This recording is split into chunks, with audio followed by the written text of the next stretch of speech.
नमस्कार मुलांनो, आज आपण मराठी अक्षर भारती 13वी कविता हिरवगार झाडासारखं ही अभ्यासणार आहोत. या कवितेचे कवी आहेत जॉर्ज लोपेस. जॉर्ज लोपेस अत्यंत संवेदनशील कवी असून सत्यकथा या अंकातून त्यांच्या काही कविता प्रसिद्ध झाल्या आहेत.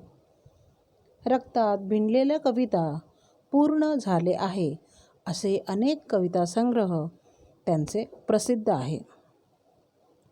नवकवीमध्ये हे कवी येतात आणि त्यांची ही कविता मुक्त छंदात असून त्याची प्रस्तावना आपण जाणून घेऊया. झाडाची सहनशीलता, दातृत्व, सहकार्याची वृत्ती, कठीण प्रसंगातही घट्ट पाय रोवून राहण्याची वृत्ती इत्यादीचे वर्णन प्रस्तुत कवितेमध्ये केलेले आहे. हे झाडाचे वर्णन करताना आनंदी जीवन जगण्यासाठी झाडातले सर्व गुण आपल्या अंगी बाणवावेत.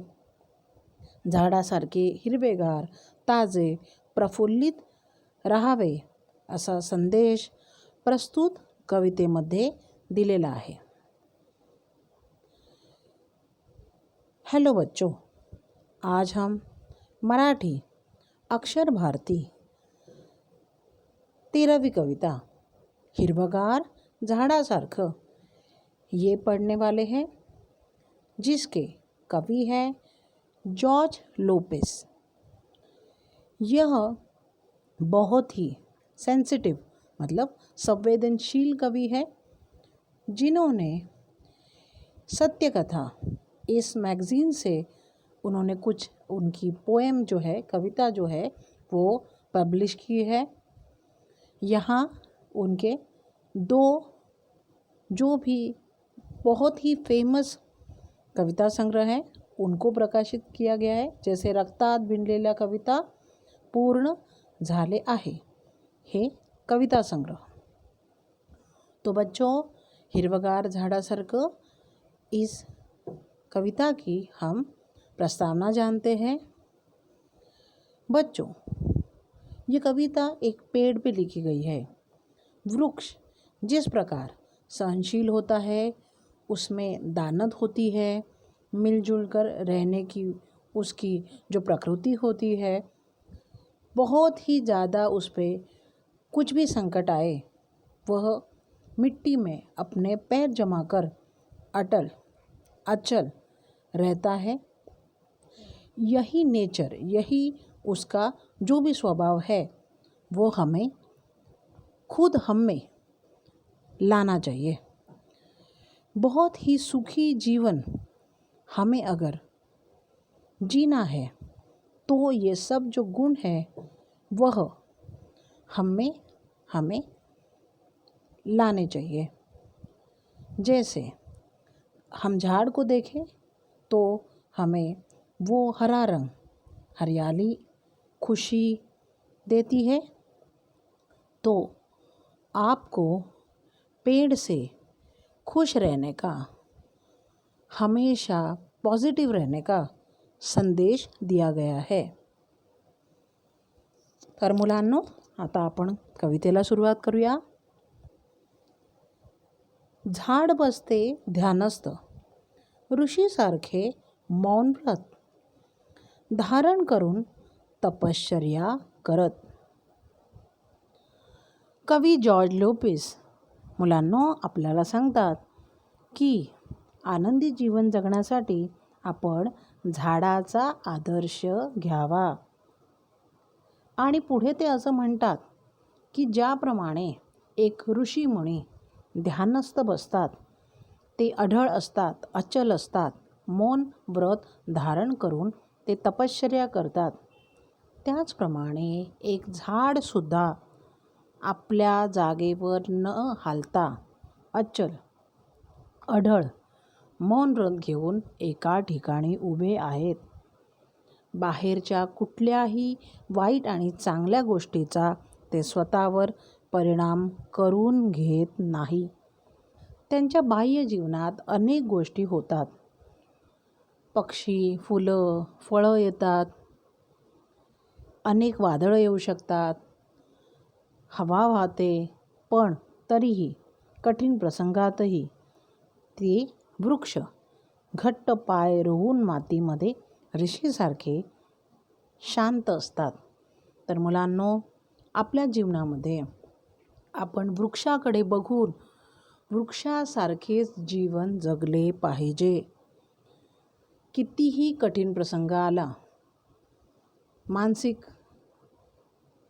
शारीरिक आपण दुःखी झालो तरी पण वृक्षासारखं आपण घट्ट पाय रोवून उभं राहिलं पाहिजे. तो बच्चों, फर्स्ट पंक्ति में कवि जॉर्ज लोपेस हमसे कहते हैं कि अगर हमें जीवन में खुशियाँ बटोरनी है तो हमें एक वृक्ष को, एक पेड़ को अपना आइडल, आदर्श मानना पड़ेगा.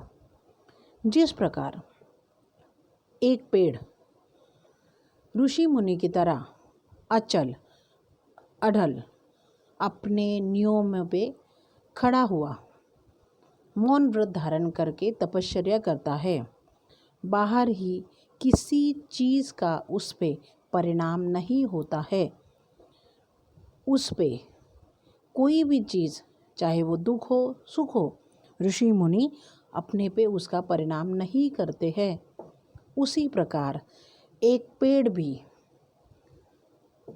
कुछ भी अच्छा या बुरा हो, जैसे पंछी आए, घोंसला बनाए, फूल फल हो, बहुत ज़्यादा संकट का समय हो तो तूफान आए, आंधी आए, हवा चले, वृक्ष अपने पैर ज़मीन में गड़ा के खड़ा रहता है.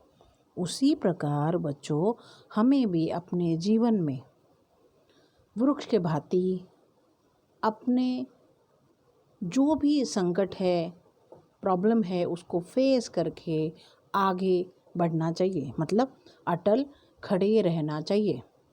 अगर आप लोग वैसे खड़े रहे तो किसी भी प्रकार के संकट के समय आप वो संकट पार कर सकोगे. मुलांनो, पुढील पंक्ती आपण बघूया. पक्षी झाडाचे कुणीच नसतात, तरीही झाड त्यांचं असतं. मुलांनो, तुम्हाला माहीत आहे, पक्षी झाडांवर सतत येत असतात, घरटे बांधून राहतात. काम झाले की फळे चाखून खाऊन ते दुसरीकडे उडून जातात. झाड त्यांना निवारा देते, अन्न देते, ऊन पावसापासून त्यांचे रक्षण करते. पण ते जेव्हा झाडावरून उडून जातात तेव्हा झाड त्यांना कधीच अडवत नाही. म्हणजेच हिरवगार झाड पक्ष्यांना नेहमीच आश्रय देते, ते त्यांना आश्रय नाकारत नाही. म्हणूनच कवी म्हणतात की झाडाचे पक्षी कुणीच नसतात, परंतु झाड त्यांचं असतं. बच्चों, ये अगली पंक्ति में कवि यह बताने की कोशिश करते हैं कि पंछी अपना घोंसला उस पेड़ पे हमेशा से बांधता है, उसकी जो भी टहनियाँ है उसमें वो आश्रय लेता है, उसके फल खाता है, और बाद में जब उसके जो भी बच्चे हैं वो बड़े हो जाते हैं तो वो अपना घोंसला छोड़कर, उस पेड़ को छोड़कर वो पंछी चले जाते हैं.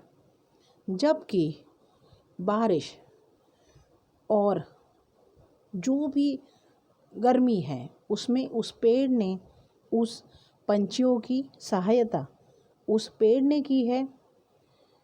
फिर भी जब वो अपने बच्चों को बड़ा कर लेते हैं, वो उस पेड़ को छोड़ के चले जाते हैं. लेकिन पंछियों को कभी भी आश्रय देना पेड़ नहीं भूलता। वो उन्हें कभी मना नहीं करता। और इसी प्रकार कवि कहते हैं कि उस पंछियों का भले ही झाड़ से कुछ भी नाता न हो, उस झाड़ का एक अटूट नाता उस पंछियों से है। तो बच्चों, यह जो एक गुण है वो हमें उस पेड़ से सीखना चाहिए। मुलांनो, आपण पुढे जाऊया. मुळावर घाव घातला तरी झाड मुकाट सहन करते.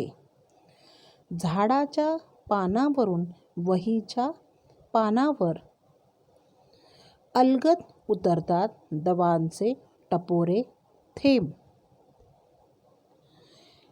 यामध्ये मुलांनो, कवी हे सांगू इच्छितात की झाड आपलं कुणीच नसतं, पण आपण सर्व मात्र त्या झाडांचे असतो.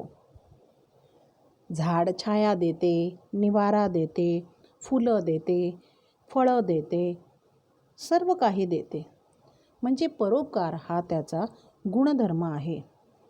पण निर्दयी माणूस जेव्हा आपल्या फायद्यासाठी या झाडांच्या मुळावर घाव घालतो, तेव्हा ते बिना तक्रार ते सहन करते.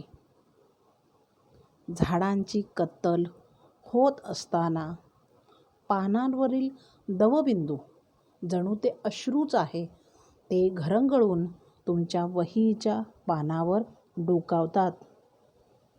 याचा सरळ अर्थ की झाडापासून आपण काय बनवतो मुलांनो? घरं बनवतो, इमारती बनवतो. तुमची वहीची पानंसुद्धा या झाडांपासून बनवतो. म्हणजेच लेखक हे दुःख ज्या पानावर लिहित आहे आणि तुम्ही आज ज्या पानावरून ही कविता वाचताय, ते नेमकं झाडांचं दुःख हे तुम्हाला या शब्दात कळून येईल की जरी घाव आपण त्या झाडांवर घातले तरी ते दवाच्या टपोऱ्या थेंबात आहेत, अशी उपमा कवीने दिलेली आहे. आणि यातून सहनशीलता हा गुण आपल्याला दिसून येतो. बच्चों, आगे की पंक्ति में हमको कवि ये कहते हैं कि एक जो वृक्ष है, वो पेड़ है, वो हम सभी का होता है. हम उनके कुछ भी नहीं लगते हैं, फिर भी वो हमें सहारा देता है, छाया देता है, आश्रय देता है, फूल फल इत्यादि सब देता है. परोपकार ये गुण हमें उनसे लेना चाहिए. लेकिन इसके बावजूद जब मनुष्य एक पूर्ण अमानवीय कृत्य करता है, जब वो उस पेड़ के जो भी रूट है उसको और टहनियों को वो काटता है, तब पेड़ क्या करता है? पेड़ भले ही खुद रोता हो, लेकिन वो सहन करता है और वो दुख नहीं जताता है. आगे चल के ड्यू ड्रॉप मतलब दवबिंदु का वर्णन करते हुए शायद उसके जो आंसू है, वह आंसू में कवि दवबिंदु के रूप में देखते हैं और ये कहना चाहते हैं की झाडांच्या पानावरून एक जो ट्री का लीव्स है, उससे ये जो भी आंसू है, ये आपके जो भी बुक है, जो भी एक पन्ना है, उसमें वो चेंज होता है. कहने का अर्थ ये है कि हम जब एक पेड़ काटते हैं तो उसे हम लोग क्या बनाते हैं? हम घर बनाते हैं, हम बिल्डिंग्स बनाते हैं, और हम जो आपकी जो बुक होती है वो भी इस झाड़ के पन्नों या फिर उस झाड़ के वुड लकड़ियों इनसे ही बनी जाती है। तो ये एक दुख है जो लेखक जिस किताब पे वो लिख रहा है और आप जिस किताब से वो पढ़ रहे हैं, तो महसूस करो बच्चों, जब भी ये वृक्ष कटेंगे, ये इस प्रकृति का संहार होगा, तब आपके सामने कवि ने ये दुख रखा है कि हम लोग इस प्रकृति को जो भी हम छेड़छाड़ कर रहे हैं वो आगे चल के हमारा ही संहार कर देगी। लेकिन फिर भी पेड़ की हमसे शिकायत नहीं है बच्चों। वो सहनशीलता, सहन करना, ये गुण हमको सिखाते हैं। तो हमें बच्चों पेड़ से ये गुण सीखना चाहिए। मुलांनो पुढे जाऊया। झाडाकडे टक लावून पाहिलं तर शरीरभर विरघळतो हिरवा रंग, रक्त होते क्षणभर हिरवेगार, आयुष्य होतं नुकत्याच खुडलेल्या फुलासारखं टवटवीत. सुंदर पंक्तींनी वर्णन करताना कवी तुम्हाला सांगतात की कोणतंही झाड असो ते प्रेरणादायी आहे. जेव्हा तुम्ही एखाद्या फुलाकडे बघतात टवटवीत, तेव्हा तुमचं मन जर दुःखी असेल, खुडलेलं असेल, तर तेही टवटवीत बनतं. पाना फुलांनी बहरलेल्या हिरव्यागार झाडाकडे टक लावून पाहिलं असता झाडाची सहनशीलता, दुसऱ्यांना मदत करण्याची वृत्ती, दातृत्व, कठीण प्रसंगात घट्ट पाय उभे राहून ठेवण्याची वृत्ती, हे सगळं गुण आपल्याला जाणवतात आणि आपल्याला आनंद होतो. आपणही त्यांच्यासारखे हे गुण स्वीकारावे असे आपल्याला वाटते. म्हणजेच तो हिरवा रंग आपल्या रक्तात मिसळतो आणि आपलं रक्त हे हिरवं वाटू लागतं. आपल्याला स्वतःला हिरवेगार झाल्यासारखे वाटते आणि अशा हिरवेगार झाडाकडे पाहिल्यावर त्यांच्यातील उत्साह आपल्यामध्ये भिनतो आणि ते ताजेपण, ते टवटवीतपण, तो उत्साह आपण झाडाकडूनच मिळवतो. मुलांनो, कधी बघा एक हिरवंगार झाड निसर्गात जाताना, तुम्ही कुठेही फिरायला जाताना तुम्हाला दिसलं की तुम्हाला काय आनंद होतो हे तुम्ही स्वतःच मनात ठेवू शकता. मग हा आनंद बघता बघता, हे सुख बघता बघता, हे जर पुढे ही धरणीमाय, ही पृथ्वी, ही धरा जर तुम्हाला आनंदी ठेवायची असेल, तर आपलं काय कर्तव्य आहे? हा निसर्ग, हे हिरवं जे पण एक सुख आहे, हे तुम्ही जपलं पाहिजे, पुढच्या पिढीकडे ते दिलं पाहिजे. बच्चों, इस पंक्ति में कवि हमसे कहते हैं कि पेड़ हमें प्रेरणा देता है. जब भी एक अभी अभी आए हुए फूल को, फ्रेश फूल को हम देखते हैं, तो उसकी जो मुस्कान है, उसे हम देखते ही हमारा मन जो है वो बहक जाता है और हमें बहुत सी खुशी मिलती है. ये जो भी हरा रंग है, वो हरा रंग हमें खुद में लाना चाहिए. मतलब इसका सरल अर्थ ऐसे होगा कि आपको जो हरा रंग एक संपन्नता, एक ऐश्वर्य का प्रतीक है, तो ये हरा रंग हमें लाना है, तो आपको प्रकृति को मानना पड़ेगा, उसे बढ़ाना पड़ेगा, आपको उसके लिए कुछ न कुछ करना पड़ेगा. और फिर जैसे जैसे आप इस रंग में रंग जाओ, आपका खून, रक्त भी आपको हरा ही दिखेगा. इसका मतलब होता है कि उस फूल, झाड़, पेड़ की तरह आप भी उत्साही बनोगे, बहुत ही फ्रेश दिखोगे और आप में एक नया जीवन जीने का उमंग आप में वो रहेगी. तो बच्चों, ये जो एक हमें पवित्र आनंद मिला है, वो आनंद हमें सृष्टि से लेकर वापस सृष्टि को देना पड़ेगा। आगे बढ़ते हैं।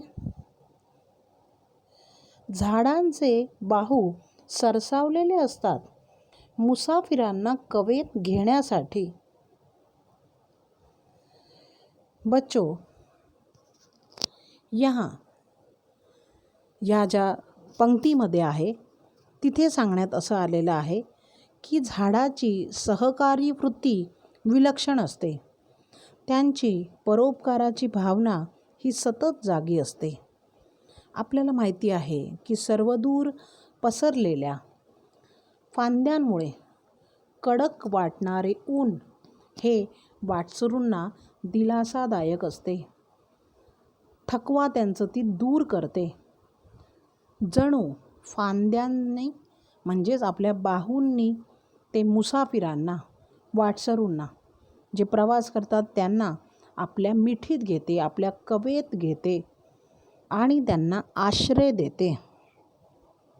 बच्चों, ये जो पेड़ है वो अपनी टहनियाँ, मतलब ही उनके हाथ, भुजा, इनसे जो भी चलने वाले मुसाफिर है इनको उनकी थकावट दूर करता है.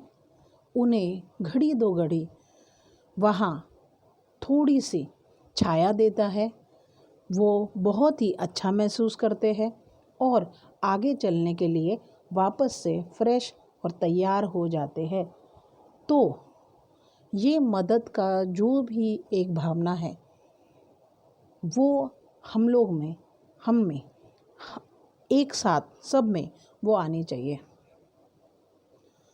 तो बच्चों, जिस तरह से हम आगे बढ़ते चले जा रहे 21वीं सदी में, तो भले आप चाँद पे जाओ, बहुत अच्छी प्रोग्रेस करो, लेकिन जब तक ये धरा, ये पृथ्वी हरी भरी नहीं होगी, आपको ये जो छाया है उससे आप वंचित रहोगे. हम हमारे गांव जाते हैं, देखते हैं कि पर्वत है, अगर वो भरा पूरा पर्वत झाड़ों से, अपने वृक्ष से लदा होगा तो हमें बहुत आनंद आता है और हम इसी सोच में आगे बढ़ते हैं कि हम धरा को परिपूर्ण रखेंगे. मुलांनो, पुढच्या पंक्ती बघूया. पानझडीनंतर झाड पुन्हा नवीन वस्त्र धारण करत नव्या नवरीसारखं झाडाला पालवी फुटल्यावर फुटते शरीरभर पालवी अन झटकली जाते मरगळ. ऋतूनुसार झाडांच्या अवस्था बदलत असतात. पानझड म्हणजे थंडीत किंवा शिशिर ऋतूमध्ये झाडांची सगळी पानं ही गळून जातात. झाड पूर्ण रिकामी होते, तेव्हा ते झाड एकटे असते. पण जसा वसंत ऋतू पुन्हा येतो ते झाड पुन्हा बहरते. कोवळी, लुसलुशीत, हिरवीगार पाने संपूर्ण झाडावर डोलायला लागतात. नवरीसारखे सजून झाड पुन्हा तजेलदार दिसू लागते. झाडांची ही प्रफुल्लितता बघून आपले मन, शरीराचा सारा थकवा, आलेली मरगळ झटकून टाकतो आणि जणू मनाला पुन्हा नवीन उत्साहाची पालवी फुटल्यासारखे होते. आणि हा आनंद आम्हाला कुठून मिळतो? तर तो झाडातून मिळतो. बच्चों, इस पंक्ति में जो कवि है वो हमसे कहते हैं कि जैसे अलग अलग ऋतुमास होते हैं, तो जब भी ठंडी का मौसम है, जाड़े का मौसम है, उस वक्त जो भी पन्ने होते हैं वो झाड़ से जुदा हो जाते हैं. अकेला झाड़ उस वक्त भी बहुत ही सहनशीलता से खड़ा रहता है, लेकिन ये भी समय चला जाता है। फिर बसंत ऋतु का आगमन होता है। छोटे छोटे पन्नों से झाड़ लद जाता है। आगे चल के फूलों से वह पूरा भरपूर भर जाता है और उसी समय वो झाड़ जैसे नई नवेली दुल्हन जैसा दिखता है। ऐसे झाड़ को जब हम देखेंगे, ऐसे वृक्ष को जब हम देखेंगे, तो मन की सारी जो भी दुख है, दर्द है, थकान है, वो हम दूर फेंक देते हैं। जो भी मरगड़ है, हमें जो भी उदासीनता है, वो हम छोड़ देते हैं और पूरा शरीर उत्साह से भरपूर हो जाता है। जैसे लगता है कि हमारे मन को ही नए पत्ते खिले हो, उस तरह से हमें लगता है। तो बच्चों, हम इस पृथ्वी और इस धरा की संतान हैं। अगर हमें उस वृक्ष से प्रेम न हो तो हम आगे हम जिसको माता कहते हैं ना, उसे हम क्या मुंह दिखाएंगे। हमें ये ज़िम्मा उठाना पड़ेगा कि हमारी पृथ्वी है, धरा जो है, वो आगे चल के हमें आशीर्वाद दे। मुलांना पुढे जाऊया। झाडाला पालवी फुटल्यावर फुटते. पुढे जाऊया. 1. पक्ष्यांच्या मंजूळ नादात झाडांचंही जीवनाचं एक संथ गाणे दडलेले असते. मुलांनो, कोणतंही झाड असो, ते झाड आपल्या मस्तीत, धुंदीत जगत असते. बाहेरची परिस्थिती कशीही असो, परंतु त्याचा सामना हसतमुखपणे करत मौजेने ते जगत राहते. आश्रयाला आलेल्या असंख्य प्राणी पक्षी यांना ते आनंद देत असतं. झाडावर बसणारे पक्षी आनंदाने झोके घेत मंजूळ गाणी गात असतात, किलबिलाट करत असतात. जणू त्या गाण्याचा आनंद ते झाड पण घेत असते. उत्साहाने, मजेने ते जगत असते. बच्चों, इस पंक्ति में कवि ऐसा समझते हैं कि जिस तरह से पंछी है वो उस झाड़ पे गाते हैं, और उसी प्रकार जो भी परिस्थिति का सामना करना पड़े, जैसे बरसात हो, जाड़े का मौसम हो, बारिश हो, तूफान आए, धूप निकले, वृक्ष इस परिस्थिति का सामना बड़े ही अच्छे तरीके से करता है। वो अपने यहाँ आने वाले प्रत्येक प्राणी, पंछी, मनुष्य, इन सब को वो बहुत ही प्यार से झूला झुलाता है। उस झाड़ पर जो भी पंछी आते हैं, उनकी आवाज़ मतलब किलबिलाट वो गाते हैं, और इसी प्रकार लगता है जैसे झाड़ ही पूरा झूम रहा हो, गा रहा हो। वो अपना जीवन मौज मज़े से काट देता है, उसमें पूरा उत्साह भरा होता है। तो बच्चों, इस तरह से जैसे वृक्ष अपना जीवन बिताता है, हमें भी सदैव दूसरों के लिए, उनके आनंद के लिए अपना जीवन बिताना पडेगा. आणि अगदी शेवटच्या पंक्तीमध्ये आपण बघूया, हसावं कसं, सळसळत्या पानासारखं, मुळावं मुरावं तर कसं, झाडासारखं घट्ट पाय रोवीत, जगावं कसं तर हिरवेगार झाडासारखं, रोजचं चिंतन करावं कसं तर झाडासारखं.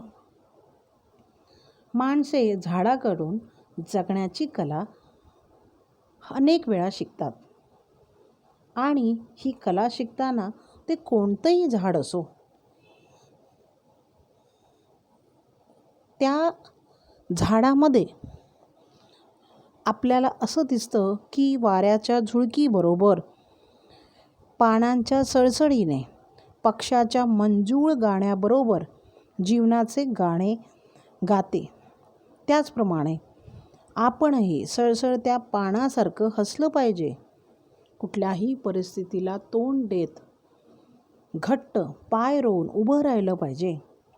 खंबीरपणा आपल्या अंगात झाडासारखा मुरला पाहिजे. येणाऱ्या संकटाचा खंबीरपणे सामना केला पाहिजे.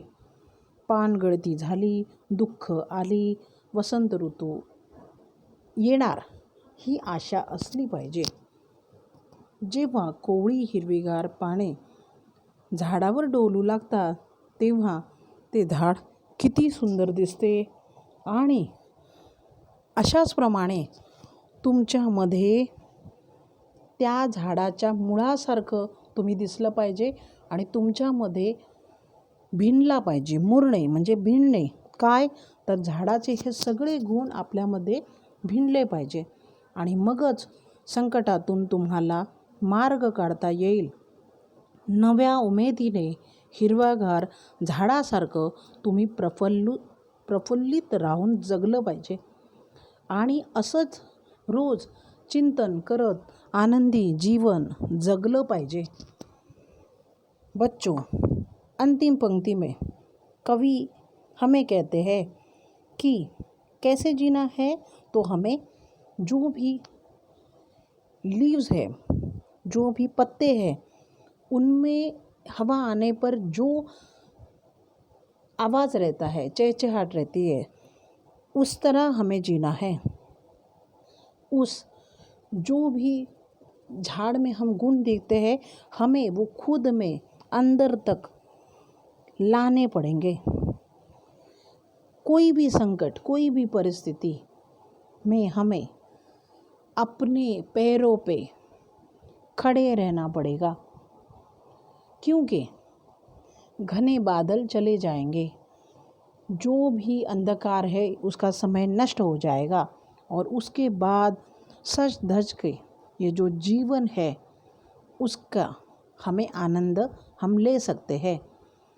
कोई भी परिस्थिति में अगर हम उसका सामना करें तो हमें आगे राह मिलेगी और उसमें बहुत ही प्यारे तरीके से हम लोग आगे चलते जाएंगे. हम खुश रहेंगे, दूसरों को खुशी देंगे, तो हमारा जो भी जीवन है वो भी झाडासारखं एक पेड़ की तरह हो जाएगा. कैसे? हिरवगार, बहुत ही खुशी और प्रसन्नता पूर्वक.